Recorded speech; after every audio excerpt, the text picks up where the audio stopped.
तो दोस्तों आज तारीख हो गई है 18 जनवरी 2023 की, साथ ही में दिन है बुधवार का। वही हिंदी तारीख है कृष्ण एकादशी और महीना चल रहा है माघ का। तो आइए बिना देर किए फटाफट से जानते हैं आज की ताज़ा खबरें और मुख्य समाचार। दोस्तों आज के मुख्य समाचार में पहली बड़ी खबर आ रही है यूट्यूब की नई सर्विस को लेकर। दोस्तों जैसा कि शायद आप जानते होंगे, केबल टीवी और सेट टॉप बॉक्स का कारोबार OTT के आने के बाद वैसे ही मंदा चल रहा था। वहीं अब एक ताज़ा जानकारी के मुताबिक यूट्यूब एक नई सर्विस लेकर आ रहा है, जिसमें केबल टीवी और सेट टॉप बॉक्स के पसंदीदा टीवी और वेब शोज को फ्री में यूट्यूब पर ही देखा जा सकेगा। ऐसे में आने वाले दिनों में यूट्यूब की ये नई सर्विस केबल टीवी और सेट टॉप बॉक्स की छुट्टी कर सकता है। इससे जुड़ी जो नई रिपोर्ट आई है उसमें ये बताया गया है कि यूट्यूब की ओर से एक नई सर्विस की टेस्टिंग की जा रही है। बताया गया इस नई सर्विस के जरिए यूजर्स कई टीवी चैनल बिल्कुल फ्री में देख पाएंगे, साथ ही में कई टीवी शोज समेत फिल्में भी। दोस्तों आपको बता दें ये एक ad supported video streaming service होगी। ऐसे में उम्मीद की जा रही है कि एड के जरिए यूट्यूब मोटी कमाई करेगा। साथ ही जानकारी के मुताबिक यूट्यूब की इस नई सर्विस के लिए किसी भी तरह का सब्सक्रिप्शन नहीं लेना होगा, यानी कि यूट्यूब चलाने वाले यूजर बिल्कुल फ्री में अब आने वाले दिनों में टीवी चैनल देख पाएंगे। हालांकि इसके लिए आपको विज्ञापन यानी कि एड देखना पड़ेगा। वहीं दोस्तों अगली बड़ी खबर आ रही है उड़ने वाली ट्रेन को लेकर। जानकारी के मुताबिक चीन ने लो वैक्यूम पाइपलाइन में चलने वाली ultra high speed maglev train के साथ एक अत्याधुनिक ट्रांसपोर्टेशन सिस्टम का सफलतापूर्वक परीक्षण किया है। दोस्तों चाइना ने ये जो नई तकनीक विकसित की है, अगर इसके बारे में आसान शब्दों में कहें तो विमानों की गति से जमीन पे उड़ा जा सकेगा। दोस्तों वैसे आप नहीं जानते हैं तो आपको बता दें, मैगलेव की तकनीक से अभी भी कई ऐसी ट्रेन है जो कि हवा में सफर करती हैं। असल में मैगलेव ट्रेन की स्पीड जब एक निश्चित सीमा की स्पीड को पार कर जाती है तो ट्रेन चलते चलते ही एकदम से कुछ इंच ऊपर आ जाती है और ट्रेन के पहिए भी अंदर चले जाते हैं। दोस्तों और ज्यादा आसान शब्दों में कहें तो ऐसा मुमकिन हो पाता है मैग्नेट की वजह से। असल में ट्रेन के नीचे वाले हिस्से में और जहाँ पे ट्रेन चल रही होती है वहाँ वाले हिस्से में भी मैग्नेट लगा हुआ होता है और इन मैग्नेट को ऐसे सेट किया जाता है कि ये आमने सामने होने पर एक दूसरे को धकेले। दोस्तों आपने कभी खेलने के लिए या ऐसे ही अगर मैग्नेट यानी कि चुंबक का इस्तेमाल किया होगा तो आपको पता होगा कि चुंबक में एक नॉर्थ पोल होता है और एक साउथ पोल होता है। दो मैग्नेट को आप ऐसे सेट कर सकते हैं कि वो कभी भी एक दूसरे से चिपकेंगे नहीं बल्कि एक दूसरे से भागेंगे। तो इसी तरह के एडवांस मैग्नेट का इस्तेमाल करके अभी भी एक ऐसी ट्रेन चलती है जो कि थोड़ी सी स्पीड पकड़ने के बाद अपने आप हवा में उड़ जाती है। हालांकि अभी ताज़ा जानकारी के मुताबिक चाइना ने इस वाली तकनीक को और ज्यादा विकसित किया है। बताया गया इसी तकनीक के जरिए आने वाले दिनों में बिल्कुल स्पेस जैसा आरामदायक सफर होगा। वहीं दोस्तों अगली बड़ी खबर आ रही है महंगाई दर को लेकर। दोस्तों आप हमारे मुख्य समाचार अगर रोजाना देखते होंगे तो आपको पता होगा कि अभी हाल ही में एक रिपोर्ट में सरकार ने महंगाई दर को निचले स्तर पे दिखाया था, लेकिन दोस्तों बाजारों में हकीकत इससे कोसों दूर देखने को मिल रही है। अमर उजाला की तरफ से ये ताज़ा जानकारी साझा की गई है और बताया गया है कि अभी तो आलम यह है कि महंगाई आम आदमी की कमर तोड़ रही है। NIT स्थित कृष्णा ट्रेडर्स संचालक विकी चौधरी ने बताया है कि आटे के दाम में पिछले 6 महीने में बेतहाशा बढ़ोतरी हुई है। बताया गया बीते जुलाई के महीने में यानी कि जुलाई 2022 में 10 किलो आटा के लिए लगभग 300 रुपए देने पड़ते थे। हालांकि अब इसके लिए 350 रुपए देने पड़ रहे हैं। साथ ही बताया गया अभी एक हफ्ते पहले ही 10 किलो आटे का भाव 330 रुपए था। हालांकि अभी ये 350 रुपए या फिर इससे भी ज्यादा का हो गया है। हालांकि दोस्तों अभी हाल ही में कुछ दिनों पहले रिटेल महंगाई को लेकर थोक महंगाई को लेकर 2 बड़ी खबरें आई थी। रिटेल महंगाई के बारे में भी ये कहा गया था कि महंगाई दर कई महीनों के निचले स्तर पे चली गई है और थोक महंगाई दरों को लेकर भी यही कहा गया था कि महंगाई कई महीनों के निचले स्तर पे चली गई है। हालांकि बाजारों में हकीकत कई सामान के दामों को लेकर बिल्कुल अलग है। जैसा कि आपने जाना आटे के बारे में कि आटा तो बीते 6 महीने में ही 50 रुपए महंगा हो गया है। ऐसे ही दोस्तों चावल को लेकर भी जानकारी दी गई है। बताया गया है कि जुलाई 2022 में जो 1 किलो चावल 30 रुपए का था वो अभी 40 रुपए का मार्केट में मिल रहा है। ऐसे ही अरहर के दाम के बारे में बताया गया है कि जुलाई 2022 में जिस अरहर के लिए 100 रुपए देने पड़ते थे अभी उसका दाम 110 रुपए है। ऐसे ही जिस उड़द के लिए 90 रुपए देने पड़ते थे अभी उसका भी दाम 110 रुपए है। ऐसे ही जिस चना की दाल के लिए 60 रुपए देने पड़ते थे अभी उसका दाम 70 रुपए है। ऐसे ही जिस काले चने के लिए 60 रुपए देने पड़ते थे अभी उसका दाम 75 रुपए है। ऐसे ही जिस चीनी के लिए 40 रुपए देने पड़ते थे अभी उसका दाम 45 से 50 रुपए है। ऐसे ही जिस राजमा के लिए केवल 80 रुपए देने पड़ते थे अभी उसका दाम 140 रुपए है। और ऐसे ही जिस 1 लीटर सरसों तेल के लिए 170 रुपए देने पड़ते थे अभी उसका दाम 190 रुपए है। जाहिर बात है दोस्तों इन आंकड़ों को देखने के बाद कई लोगों के मनों में यही बड़ा सवाल उठ रहा है कि जब रिटेल महंगाई दर और थोक महंगाई दरों में भी कमी आई है तो बाजार में कई सामानों के दाम को लेकर तस्वीर बिल्कुल उल्टी क्यों है और लोगों पे अभी भी महंगाई की मार क्यों पड़ रही है। दोस्तों आप भी इसी वीडियो के नीचे कमेंट बॉक्स में कमेंट करके बताएं कि क्या आपको भी लगता है कि पिछले 1 साल में या फिर 1.5 साल में या फिर 2 साल में महंगाई कम हुई है या फिर बढ़ी है। आप अपना जवाब इसी वीडियो के नीचे कमेंट बॉक्स में लिख सकते हैं। वहीं दोस्तों अगली बड़ी खबर आ रही है आदि पुरुष मूवी को लेकर। जानकारी के मुताबिक इस साल की मोस्ट वेटेड मूवियों में से एक साउथ अभिनेता प्रभास स्टार की फिल्म यानी कि आदि पुरुष की नई रिलीज डेट आखिरकार सामने आ गई है। दोस्तों जैसा कि आप जानते हैं जब पहली बार इस मूवी के कई सीन सामने आए थे तो देश भर में बवाल मच गया था। किसी को भी फिल्म का VFX या फिर कलाकारों का लुक पसंद नहीं आया था, खास करके सैफ अली खान जो रावण बने थे। ऐसे में मेगा बजट फिल्म आदिपुरुष की रिलीज डेट को 6 महीने के लिए टाल दिया गया था। हालांकि अब फिल्म के निर्देशक ओम राउत ने एक सोशल मीडिया पोस्ट के जरिए इसकी रिलीज डेट की तारीख की घोषणा कर दी है। दरअसल भगवान राम की गाथा को पर्दे पे लाने वाली फिल्म आदिपुरुष के निर्देशक ओम राउत ने अपने आधिकारिक इंस्टाग्राम हैंडल पर फिल्म की नई रिलीज डेट का ऐलान किया है। उन्होंने बताया है कि ये मूवी आने वाले 16 जून को सिनेमा घरों में दस्तक देगी, यानी कि फिल्म के रिलीज होने में लगभग 150 दिन बचे हुए हैं। वहीं दोस्तों अगली बड़ी खबर आ रही है जनसंख्या को लेकर। जानकारी के मुताबिक चीन की आबादी में साल 1961 के बाद पहली बार कमी दर्ज की गई है। वहीं भारत सर्वाधिक जनसंख्या वाला देश बनने की कगार पर पहुंच गया है। आसान शब्दों में कहें तो 1961 के बाद ऐसा पहली बार हुआ है कि चाइना में आबादी की संख्या में कमी दर्ज की गई हो। इसी की वजह से ये कहा जा रहा है कि अब वो दिन दूर नहीं है, अपना देश भारत पूरी दुनिया में सबसे ज्यादा आबादी वाला देश बन जाएगा। वहीं दोस्तों अगली बड़ी खबर आ रही है पैन कार्ड और आधार कार्ड लिंक को लेकर। ताज़ा जानकारी के मुताबिक इनकम टैक्स विभाग ने अभी हाल ही में बीते शनिवार को एक एडवाइजरी जारी करके कहा है कि अगर पैन से आधार कार्ड को लिंक नहीं किया गया तो वो 31 मार्च 2023 के बाद बेकार हो जाएगा, यानी कि पैन कार्ड। तो अगर आपने अभी तक अपने पैन कार्ड को आधार कार्ड से लिंक नहीं किया है तो तुरंत पैन कार्ड को आधार कार्ड से लिंक कर लें, क्योंकि इनकम टैक्स विभाग ने देश के लोगों को फिर से एक बार याद दिलाया है कि जिन लोगों ने अपना पैन कार्ड आधार कार्ड से लिंक नहीं करवाया है वो करवा लें, वरना 31 मार्च 2023 के बाद जो पैन कार्ड आधार कार्ड से लिंक नहीं होंगे उनको इनएक्टिव किया जा सकता है, यानी कि वो पैन कार्ड एक तरीके से रद्दी हो जाएंगे। और फिर ऐसे में एक बड़ी परेशानी ये होगी कि आपने जहाँ जहाँ पे पैन कार्ड लगा रखा होगा, चाहे वो बैंक हो या कोई और जगह हो, तो वहाँ पर भी परेशानी खड़ी हो सकती है। इसके लिए आपको सबसे पहले इनकम टैक्स की जो ऑफिशियल वेबसाइट है यानी कि incometax.go.in, इस पर जाना होगा। यहाँ पर आपको क्विक लिंक्स वाले सेक्शन में आधार लिंक का ऑप्शन मिल जाएगा। उस पर क्लिक करने के बाद आपको अपना मोबाइल नंबर, पैन नंबर और फिर आधार नंबर वगैरह डालना होगा। फिर OTP वगैरह भेजकर आपका वेरिफिकेशन किया जाएगा। फिर इसके बाद एक और 2 प्रोसेस और होंगे और फिर आपका पैन कार्ड आधार कार्ड से लिंक होने के लिए तैयार हो जाएगा। बाकी दोस्तों आप ज्यादा जानकारी के लिए YouTube पे सर्च भी कर सकते हैं, इसके कई सारे वीडियो भी मौजूद हैं कि पैन कार्ड को आधार कार्ड से कैसे लिंक करें। वहीं दोस्तों अगली बड़ी खबर आ रही है जलवायु परिवर्तन को लेकर। जानकारी के मुताबिक जलवायु परिवर्तन से होने वाले दुष्प्रभाव के कारण अल नीनो 2024 में भयंकर तबाही मचा सकता है। इसके कारण दुनिया भर का तापमान बढ़ सकता है। आपको बता दें हाल ही में दुनिया के तापमान को लेकर वैज्ञानिकों ने फिर से चेतावनी जारी की है। वैज्ञानिकों के मुताबिक अनुमानित अल नीनो का प्रभाव इस साल के अंत तक शुरू हो जाएगा। इसके कारण वैश्विक तापमान में यानी कि दुनिया भर के तापमान में 1.5 डिग्री सेल्सियस की वृद्धि हो सकती है। बताया गया इसकी वजह से भयंकर लू चलेगी। दोस्तों आपको बता दें ऐसा ही कुछ प्रभाव बीते 2016 में देखने को मिला था और वो उस समय इतिहास का सबसे गर्म साल दर्ज किया गया था। दोस्तों अगर आप नहीं जानते हैं कि अल नीनो क्या होता है तो आपको बता दें अल नीनो एक जलवायु परिस्थिति है जो कि प्रशांत क्षेत्र में समुद्र के तापमान और हवाओं द्वारा संचालित एक प्राकृतिक दोलन का हिस्सा है। बाकी अगर ज्यादा समझ नहीं आया तो बिल्कुल आसान शब्दों में बता दें, वैज्ञानिकों की तरफ से ये बताया गया है कि जलवायु परिवर्तन की वजह से आने वाले दिनों में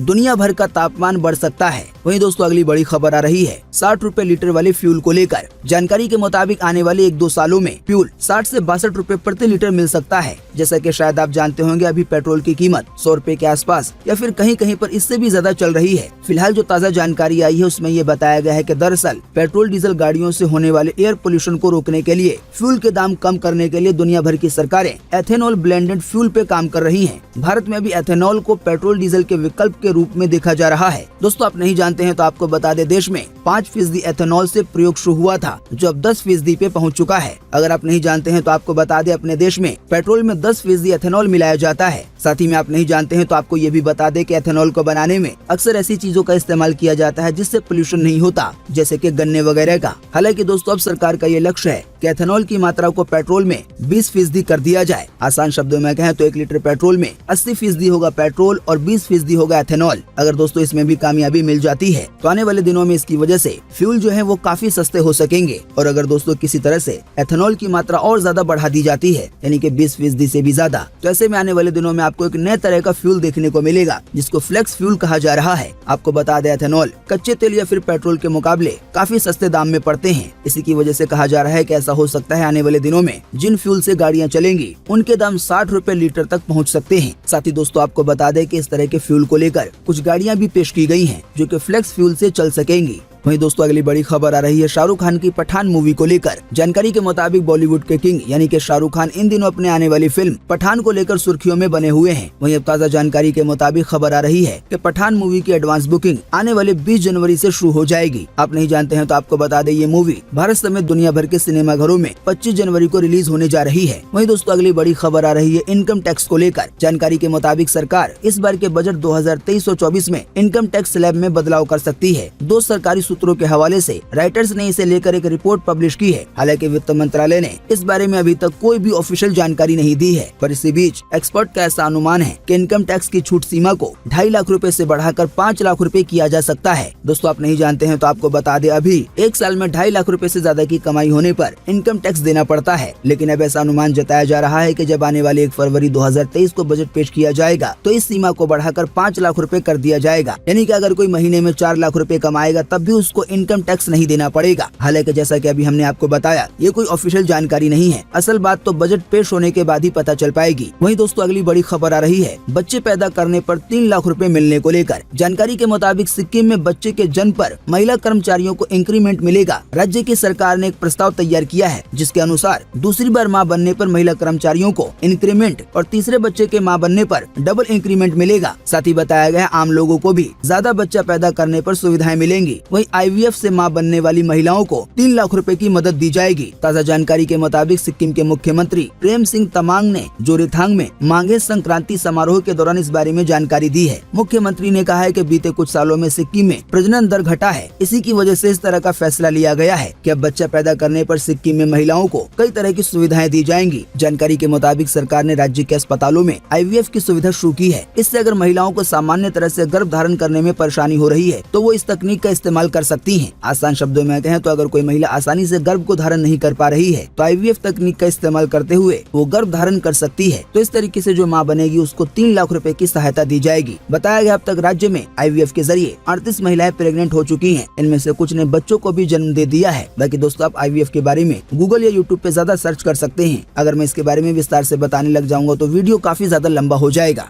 वहीं दोस्तों अगली बड़ी खबर आ रही है ऐश्वर्या राय को लेकर। जानकारी के मुताबिक बॉलीवुड एक्ट्रेस ऐश्वर्या राय बच्चन मुश्किलों में फंसती हुई नजर आ रही हैं। दरअसल ऐश्वर्या राय को उनकी जमीन पर बाकी टैक्स जमा नहीं करने की वजह से नासिक के तहसीलदार ने नोटिस भेजा है। मीडिया रिपोर्ट्स के मुताबिक नासिक के सिन्नर के अरवाड़ी इलाके में एक्ट्रेस की जमीन है और ऐश्वर्या राय ने इस जमीन का टैक्स 1 साल से जमा नहीं किया है। इसी की वजह से अब उन्हें एक नोटिस भेजा गया है। वहीं दोस्तों अगली बड़ी खबर आ रही है मौसम समाचार को लेकर। जानकारी के मुताबिक दिल्ली समेत उत्तर पश्चिमी भारत में अगले हफ्ते हल्की से लेकर मध्यम दर्जे की बारिश और 50 किलोमीटर प्रति घंटे की रफ्तार वाली तेज हवाओं के साथ ओले गिरने का अनुमान जताया गया है। इस बारे में मौसम विभाग ने कहा है कि आने वाले 23 और 24 जनवरी को जम्मू कश्मीर, हिमाचल प्रदेश, उत्तराखंड, पंजाब, हरियाणा, चंडीगढ़, दिल्ली, पश्चिमी उत्तर प्रदेश और उत्तरी राजस्थान के अलग अलग स्थानों पर हल्की से मध्यम दर्जे के ओले गिरने की संभावना है। साथ ही में हवाएं चलेंगी और बारिश भी होगी। जाहिर बात है इसकी वजह से शायद उस समय ऐसा हो सकता है कि एक बार फिर से उस समय तक जो ठंडी घटी होगी वो दोबारा बढ़ जाए। आइए दोस्तों अब अगली खबर में जानते हैं कि आज 18 जनवरी 2023 को देश भर में कैसा रहेगा मौसम का हाल। यानी कि आज खास 18 जनवरी 2023 को तो मौसम विभाग के अनुसार अगले 24 घंटे के दौरान हरियाणा और राजस्थान के कुछ हिस्सों में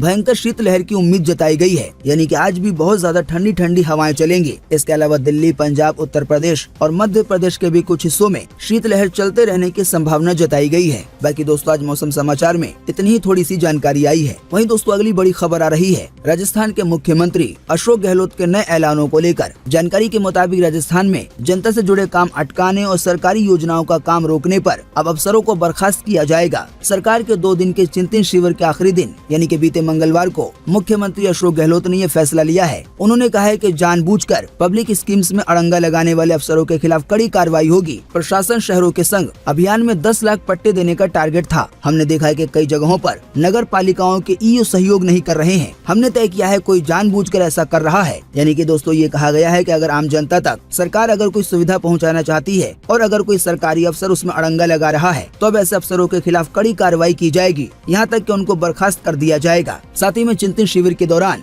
मुख्यमंत्री अशोक गहलोत ने देर रात तक खुलने वाले क्लब, बार, रेस्टोरेंट को 12 बजे से पहले हर हाल में बंद करवाने का फैसला किया है। अशोक गहलोत ने कहा है कि गली गली आज क्लब और बार खुल गए हैं। आगे हम सोचेंगे कि इन्हें कैसे रेगुलेट किया जाए, लेकिन अभी रात 11:30 से 12 बजे तक ये किसी भी हालत में बंद हो जाने जाने चाहिए। वैसे दोस्तों आप नहीं जानते हैं तो आपको बता दें, आने वाले 8 फरवरी को मुख्यमंत्री अशोक गहलोत राज्य का बजट पेश करने वाले हैं। वहीं दोस्तों अगली बड़ी खबर आ रही है ओवैसी के एक नए बयान को लेकर। जानकारी के मुताबिक AIMIM के चीफ असदुद्दीन ओवैसी ने एक बार फिर बीजेपी और RSS पर निशाना साधा है। उन्होंने कहा है कि दोनों को हरे रंग से नफरत है। उनको लगता है कि हरा रंग केवल मुसलमानों का है। इसी की वजह से बीजेपी और RSS इस्लाम की निशानी समझकर हरे रंग को जगह जगह पे मिटा रहे हैं। ओवैसी ने अपने बयान में ये भी कहा कि कर्नाटक के गुलमर्ग स्टेशन के बाहर हरा रंग था, पर बीजेपी इस रंग से इतनी नफरत करती है कि रातों रात इसे हटा दिया। ऐसे ही मैसूर में एक बस स्टैंड के पास गुम्बद नुमा एक चीज बनी हुई थी, उसे भी मुसलमानों की निशानी समझकर गिरा दिया गया। साथ ही ओवैसी आगे कहते हैं कि इन्हें हरे रंग से बहुत ज्यादा समस्या है, लेकिन हम हर रंग में रंग जाते हैं, यानी कि हमें हर रंग पसंद है। दोस्तों आप भी इसी वीडियो के नीचे कमेंट बॉक्स में कमेंट करके बताएं, क्या रंगों के हिसाब से धर्मों को बांटना या फिर पार्टियां बनाना, क्या ये देश को तोड़ने जैसा नहीं है? इस पर आपकी पर्सनल राय क्या है? वीडियो को देखने के बाद आप अपना जवाब इसी वीडियो के नीचे कमेंट बॉक्स में लिख सकते हैं।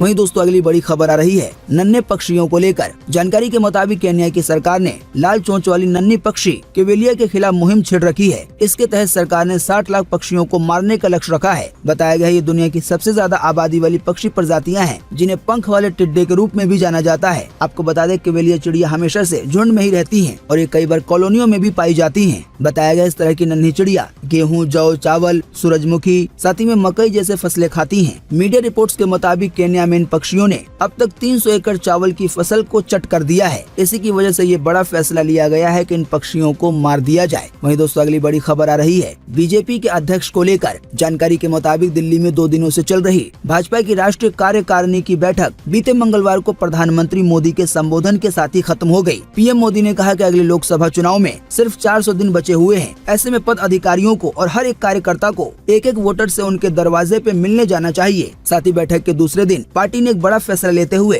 JP नड्डा के एक्सटेंशन पे मुहर लगा दी है, यानी कि अब आने वाले 2024 तक JP नड्डा ही बीजेपी के राष्ट्रीय अध्यक्ष रहेंगे। वहीं दोस्तों अगली बड़ी खबर आ रही है राहुल गांधी को लेकर। जानकारी के मुताबिक राहुल गांधी की भारत जोड़ो यात्रा अपने आखिरी पड़ाव की ओर बढ़ने से पहले आज हिमाचल प्रदेश में प्रवेश करेगी। बताया गया कांगड़ा जिले के इंदौरा के मीलवा के रास्ते ये पद यात्रा देवभूमि में एंटर करेगी। साथ ही बताया गया हिमाचल प्रदेश में यात्रा शुरू होने से पहले मीलवा में फ्लैग हैंड ओवर सेरेमनी होगी। इस दौरान हिमाचल प्रदेश के मुख्यमंत्री सुक्खू समेत कई बड़े नेता मौजूद रहेंगे। आसान शब्दों में कहें तो राहुल गांधी की भारत जोड़ो यात्रा आज हिमाचल प्रदेश में प्रवेश कर जाएगी। वहीं दोस्तों अगली बड़ी खबर आ रही है पंजाब को लेकर। जानकारी के मुताबिक पंजाब के फिरोजपुर स्थित जीरा में शराब फैक्ट्री बंद करने के CM भगवंत मान ने आदेश जारी कर दिए हैं। उन्होंने ट्वीट कर लिखा है कि पंजाब की हवा खराब करने की परमिशन किसी को नहीं दी जाएगी। इसीलिए कानूनी जानकारों से बातचीत के बाद ये बड़ा फैसला लिया गया है कि पंजाब के फिरोजपुर के जीरा में जो शराब फैक्ट्रियां हैं उनको बंद किया जाएगा। साथ ही में भगवंत मान ने ये भी कहा है कि भविष्य में अगर कोई भी माहौल खराब करने की कोशिश करेगा इसकी वजह से तो उसे बख्शा नहीं जाएगा। वहीं दोस्तों अगली बड़ी खबर आ रही है केजरीवाल को लेकर। जानकारी के मुताबिक दिल्ली के मुख्यमंत्री अरविंद केजरीवाल ने बीते मंगलवार को विधानसभा में कहा है कि LG हमारे सिर पर आके बैठ गए हैं। हम टीचर्स को ट्रेनिंग लेने के लिए फिनलैंड भेजना चाहते हैं ताकि बच्चों को अच्छी शिक्षा मिल सके, लेकिन LG विनय कुमार सक्सेना टीचरों को ट्रेनिंग के लिए जाने से रोक रहे हैं। वो सुप्रीम कोर्ट के आदेश को नहीं मानते। साथ ही में विधानसभा में चिल्लाते हुए केजरीवाल ने कहा कि हैंड राइटिंग और स्पेलिंग की शिकायत करते हैं वो है कौन? क्या वो मेरे हेडमास्टर हैं? मैं जनता का चुना हुआ मुख्यमंत्री हूँ।